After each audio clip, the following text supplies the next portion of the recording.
देखिए बेटा, अब इसको कंक्लूड कर रहा हूं। 19 रियासत, 3 ठिकाने और 1 अजमेर मेरवाड़ा चीफ कमिश्नरी क्षेत्र, इनके भारतीय संघ में विलय होने की कहानी जो मैंने आपको बोली है, भारतीय संघ में विलय, भारतीय संघ में विलय होने के लिए पहला पॉइंट, उदयपुर महाराणा भूपाल सिंह के द्वारा, भूपाल सिंह द्वारा राजस्थान यूनियन का निर्माण,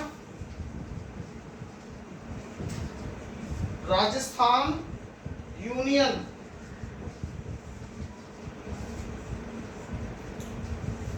नंबर 2 कोटा महारा भीम सिंह द्वारा हाड़ौती संघ का निर्माण, हाड़ौती संघ का निर्माण, ये सारी चीजें याद रखनी है। तीसरा संगठन डूंगरपुर के लक्ष्मण सिंह द्वारा, डूंगरपुर के लक्ष्मण सिंह के द्वारा बागड़ संघ का निर्माण, बागड़ संघ, ये संगठन बन रहे हैं धीरे धीरे, लेकिन इनमें से अप्रूव एक भी नहीं है, किसी को पूरी तरह से फाइनल अथॉरिटी प्राप्त नहीं है, ठीक है ना। अब यहां पर ये देखिए आप, जब ये अलग अलग संगठन बन रहे हैं, उसके बाद में ये लिखा बता चुका हूं मैं आपको, 5 जुलाई 1947 को रियासती सचिवालय की स्थापना, रियासती सचिवालय,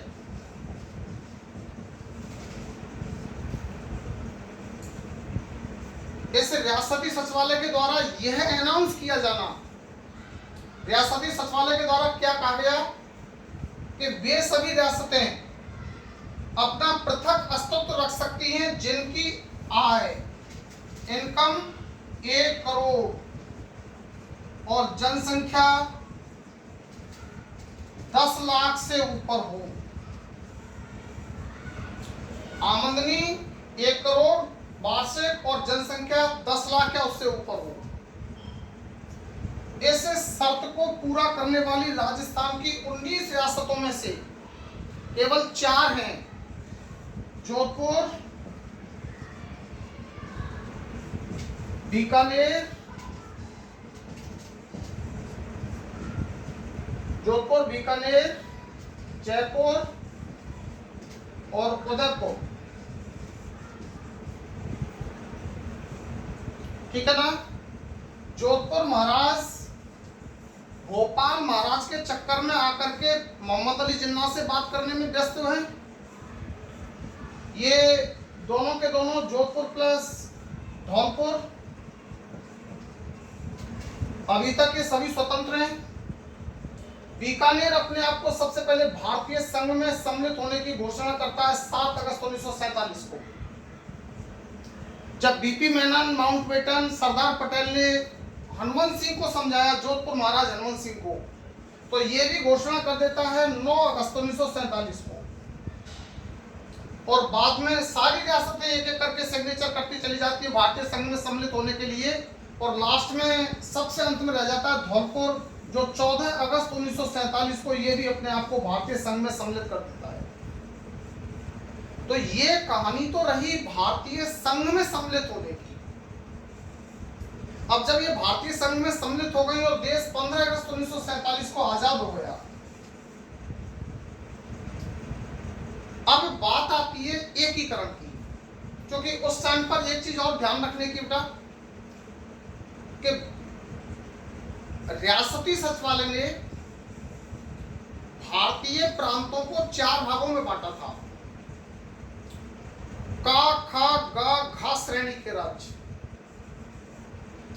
का श्रेणी के राज्य तो वो थे जो ब्रिटिश भारतीय प्रांत थे, अर्थात जिन पर अंग्रेजों का डायरेक्ट कंट्रोल था। खा श्रेणी में वो राज्य आते थे जो छोटी बड़ी सभी रियासतों से मिलकर के एक अलग से स्टेट बनता था, प्रांत बनता था। गा श्रेणी की रियासतों में भी इस तरीके की बात थी और घा श्रेणी की रियासतों में रखा गया केवल और केवल अंडमान निकोबार को। अब ये पूरा काखा गाघा श्रेणी की रियासतों का मैं आपको नहीं बता रहा पूरा, क्योंकि वो इंडियन यूनिफिकेशन में चलेगा। अब हम राजस्थान के संदर्भ में बात करते हैं। देखिए राजस्थान के संदर्भ में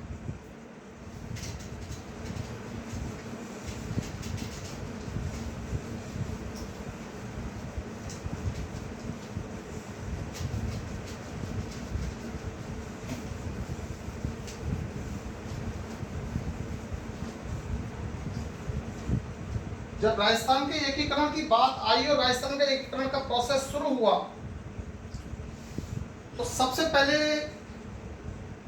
पूर्वी राजस्थान से ये बात उठी, पूर्वी राजस्थान से ये मांग उठी कि सबसे पहले हम अपना अपना अलग अलग संगठन बनाते हैं और वो संगठन किसके अधीन होगा?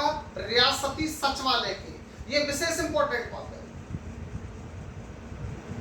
ये जो हम संगठन बनाएंगे ये रियासती सचिवालय की दिशा निर्देशन में संगठन बनेंगे। सबसे पहले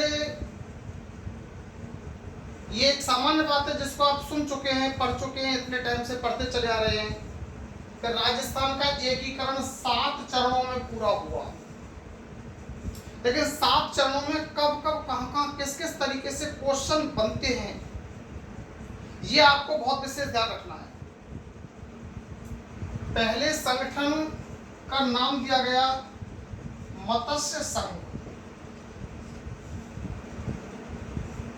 ठीक है ना? नाम पीछे आता है। पहले 4 रियासतें एकजुट होती हैं। 4 रियासतें भरतपुर, धौलपुर,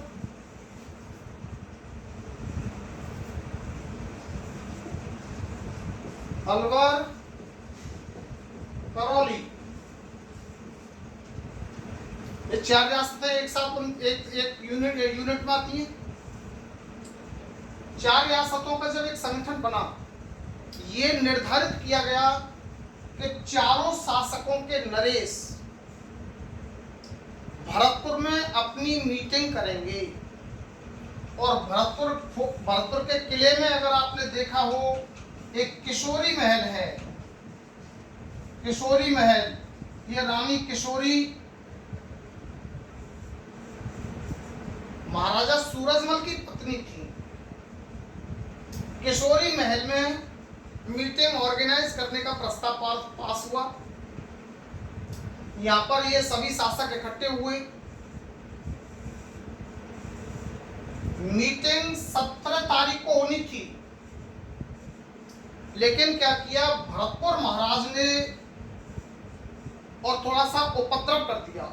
उपद्रव तो पहले से चल रहे थे, सांप्रदायिक दंगे तो चल ही रहे थे, क्योंकि भरतपुर की जो ये उत्तरी रियासत, उत्तरी भरतपुर का जो उत्तरी क्षेत्र था जिसको मेव क्षेत्र कहते हैं, कामा पहाड़ी और ये जो क्षेत्र था इधर, ये क्षेत्र और अलवर का दक्षिणी क्षेत्र, इनमें मेव जाति ज्यादा एक्टिव थी, इसलिए ये अलग से मांग कर रहे थे मेविस्तान बनाया जाए। मेविस्तान, ठीक है ना? देखिए भारत के आजादी के समय कितने भाग बनने का प्रोसेस हुआ ये आप देखें तो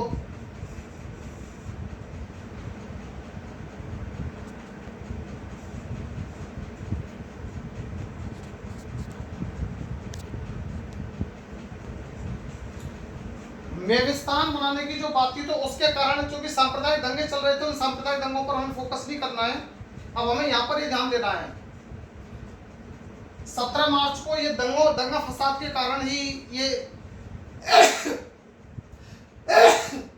डेट कैंसिल कर दी और 18 मार्च को इस संगठन का उद्घाटन हुआ। ये आप सब पढ़ लेंगे। उद्घाटन करने वाले एन वी गॉडगिल थे। एनवी गॉडगिल उस समय भारत सरकार में कोयला एवं ऊर्जा खनन मंत्री, कोयला एवं ऊर्जा खान मंत्री थे। नाम था नरहरि विष्णु गॉडगिल।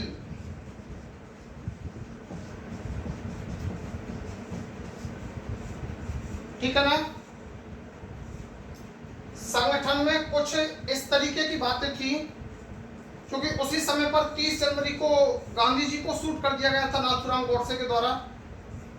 तो गांधी जी की हत्या में अलवर महाराज तेज सिंह का नाम आ रहा था, इसलिए तेज सिंह महाराज के ऊपर पाबंदी लगा दी गई और तेज सिंह महाराज को बुला करके दिल्ली बुला लिया।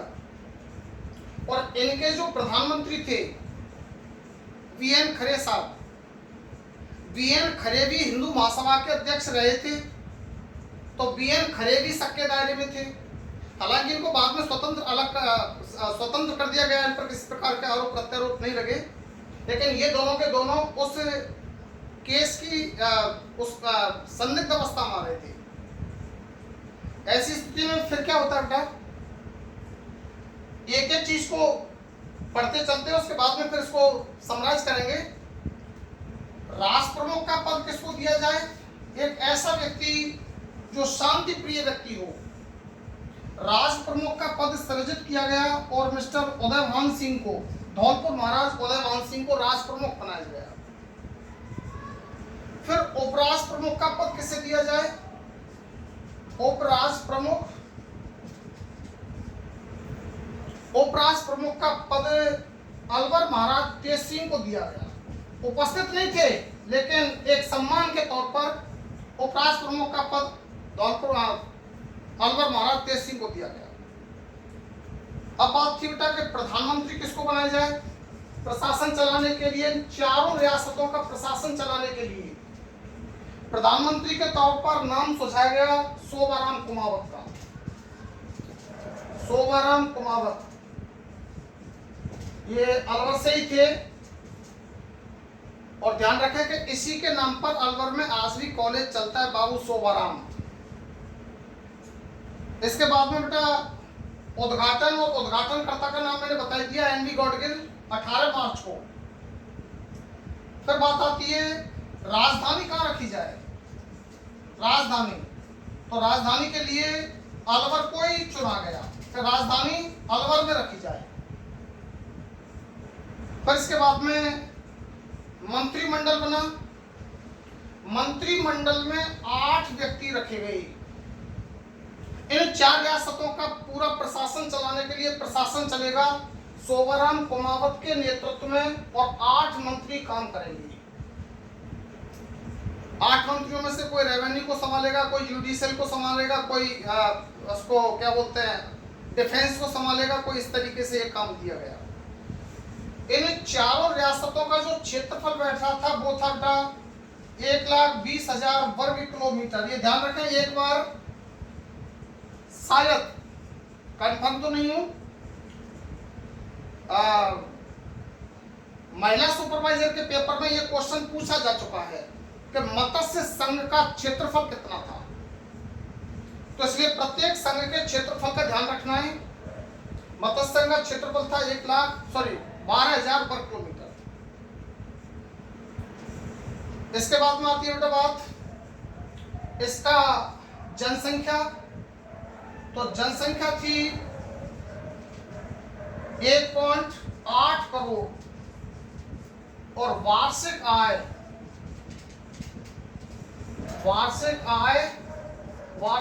रखी गई थी इसकी नियर अबाउट 2 करोड़। अब ये पूरा का पूरा समझ में आ जाना चाहिए। राजस्थान मत्स्य संघ की स्थापना, इसको ये नाम किसने दिया?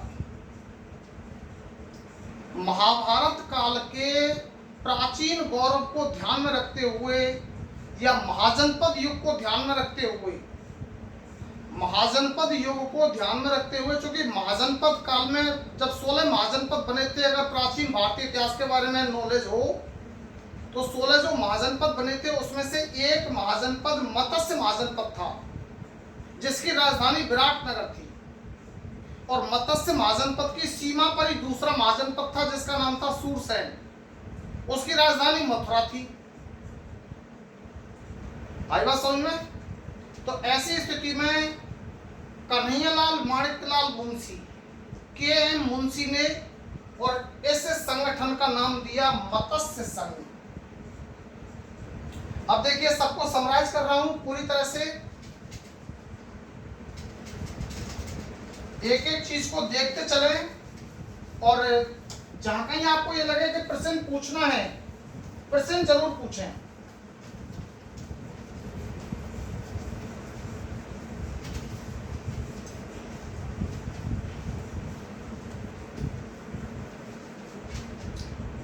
मत्स्य संघ, सबसे पहले एक एक करके देखते चले। पहला बिंदु, रियासतें। रियासतें हो गई 4, अलवर, भरतपुर, धौलपुर, करौली, 4 रियासतें। दूसरा बिंदु है राष्ट्र प्रमुख उदयभान सिंह।